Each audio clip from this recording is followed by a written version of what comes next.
Welcome to AI Breakdown, the podcast where we dive deep into recent AI research papers. I'm Megan, and joining me is my co-host Ray. Hey everyone, I'm Ray, and in today's episode, we'll be discussing a paper titled Adapting to Game Trees in Zero-Sum Imperfect Information Games by Côme Fiegel and his team.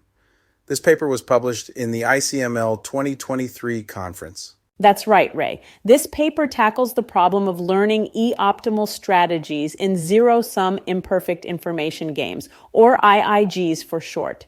In these games, each player only has partial information about the current game state, adding an element of strategic complexity.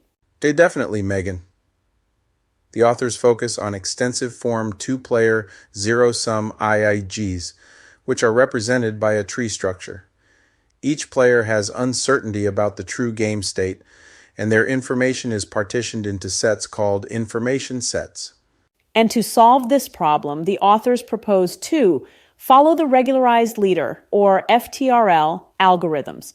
The first one is called Balanced FTRL, and it requires prior knowledge of the information set structure. It uses balanced transitions and entropy as a regularizer. The second algorithm is called Adaptive FTRL, which doesn't need prior knowledge and adapts the regularization based on observations. Right, Megan. The authors also provide a theoretical analysis of both algorithms and prove their sample complexity bounds. For Balanced FTRL, the sample complexity is OHX plus BIE2, while for Adaptive FTRL it is OH2X plus BIE2, where H is the depth of the game tree and AX by our constants related to the game structure. That's a lot of technical terms, Ray. Let's break it down for our listeners. Sample complexity refers to the number of realizations or gameplays needed to learn optimal strategies. The lower the sample complexity, the better. And optimal strategies are strategies that are almost as good as the best strategy, but have a small deviation. Absolutely, Megan. And what's interesting is that the experiments conducted by the authors show that both algorithms achieve comparable results in practice. So they're not just theoretical, but they actually work well in real-world scenarios. Exactly, Ray. These algorithms provide near optimal sample complexity and can be applied in various settings without needing prior knowledge of the information set structure.